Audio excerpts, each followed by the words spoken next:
to reconciling with the Dutertes. And after you said that, certain conditions were floated. For example, Bongo said, no. That's not how reconciliation works. Okay. You don't put conditions to reconcile.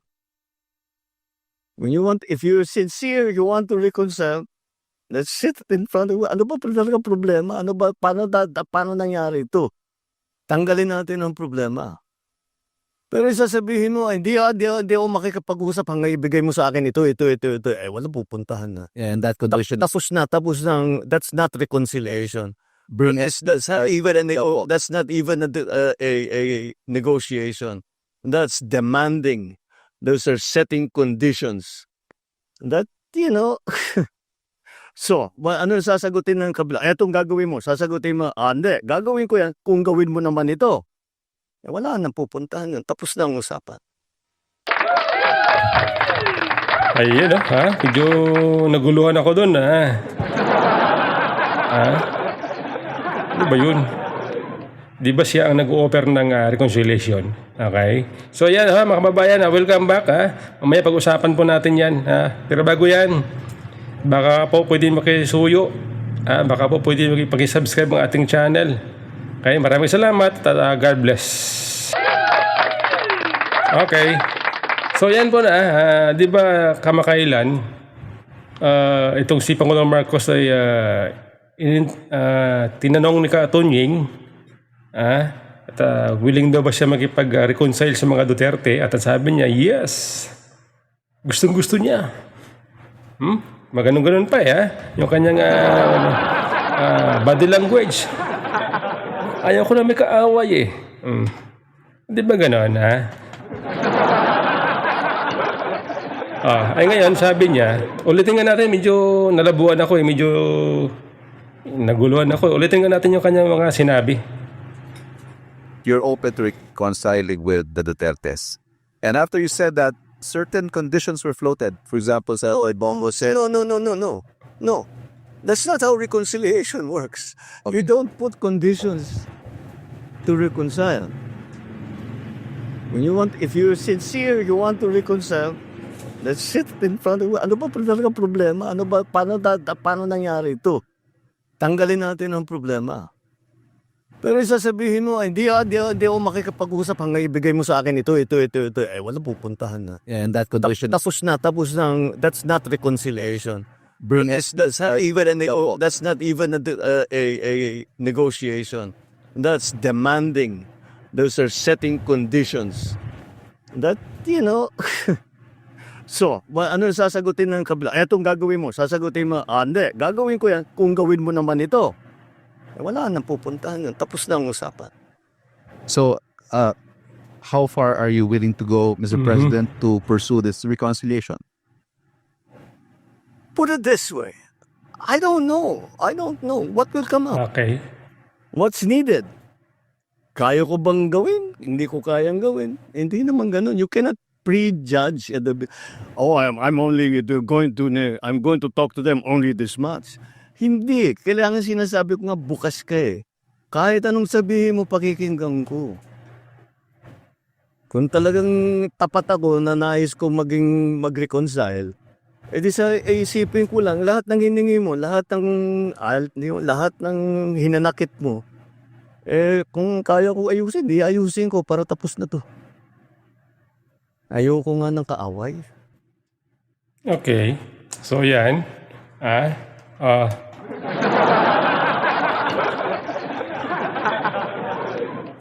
Okay. Di ba ang nagsimula ng problema siya. Siya din ang nag-banggit na willing siya makipag-reconcile. Okay? Siyempre, itong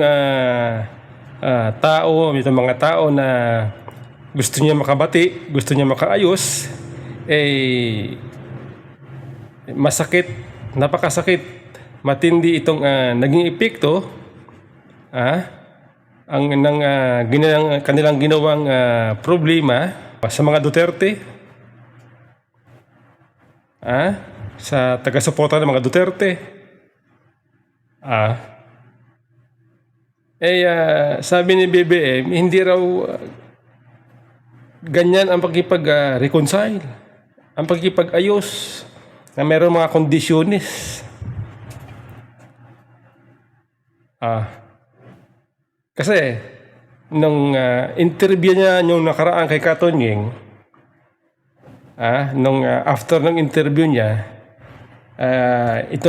yung kampo ng mga Duterte, naging kondisyon, bagamat hindi galing mismo official sa mga Duterte, ang mga sumagot ay galing sa mga malapit sa mga Duterte na willing silang tanggapin para ipakita ni PBBM na siya ay sincero sa kanyang ino-offer na reconciliation, ay pauwiin niya ang dating Pangulo. Okay, sabi ni BBM, hindi raw ganyan ang ayos. Hindi raw ganyan ang pakikipag-reconcile.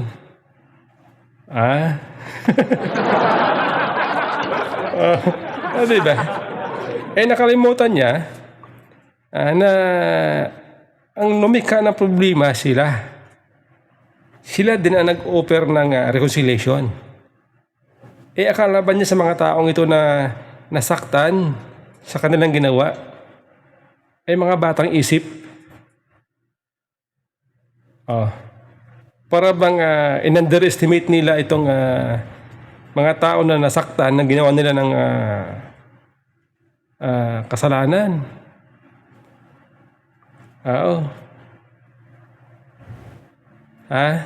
Tapos binabanggit niya, sabi niya, sa kanyang sagot, willing doon siya makinig. Kung ano gustong sabihin, willing siya makinig. Tapos sasabihin niya, hindi raw ganyan makipag-reconcile. Ang gulo lang Ang gulo O at least, itong mga kampo ng mga Duterte, tama sila sa kanila naging kondisyon na para mapatunayan ni BBM na siya po ay seryoso, sincero sa kanyang hinihiling na pagkipag-ayos. Pauuwiin mo si Duterte, si dating Pangulong Duterte.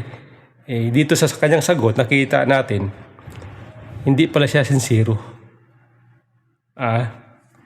Hindi pala siya sincero. Okay?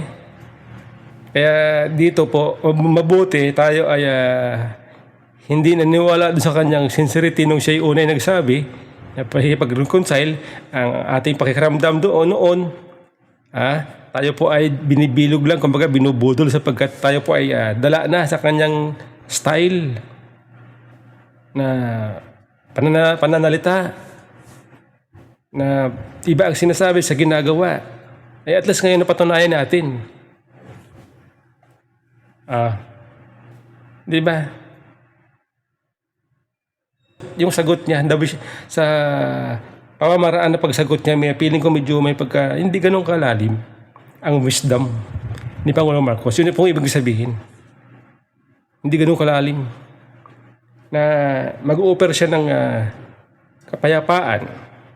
Diba? Siyempre, diba, alam natin, nag-o-offer ka ng kapayapaan. Siyempre, ang kapayapaan nagsisimula sa negosasyon. Okay? Nakipag-negotiate ka.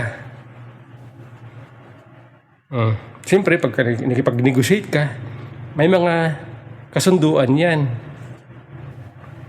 Para magkasundo kayo, may kailangan ibigay, i-offer, para magkasundo kayo.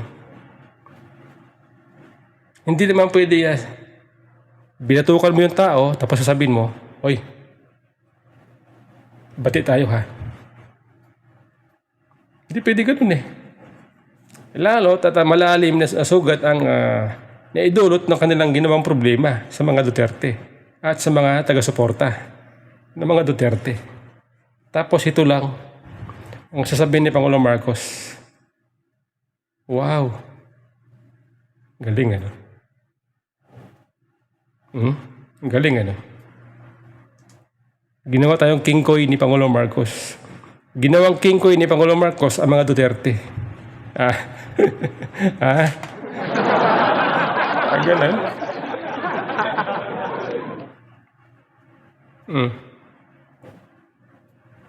Eh, ako, una pa lang, duda na ako eh. Yung nagsalita siya na willing siya makipag-reconcile. Ay, duda ako doon. Kasi nga, ang alam ko, sa aking pakiramdam eh, nasabi na yon dahil ramdam nila yung epekto ng eleksyon. Ramdam niya ang epekto ng eleksyon kung saan ang hulilat itong kanyang pambato. Okay? Eh, akala niya siguro sa mga Duterte, basta-basta lang. Ngayon, narinig niya na ang kondisyon ng mga Duterte para mapatunayan na siya ay sincero sa kanyang ino-offer. Eh, mabigat pala. Tika, hindi ganyan. Hindi ganyan na may pag-reconcile.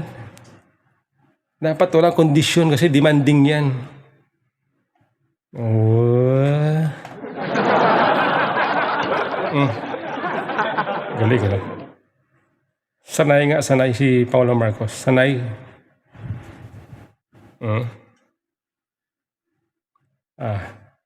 Ah.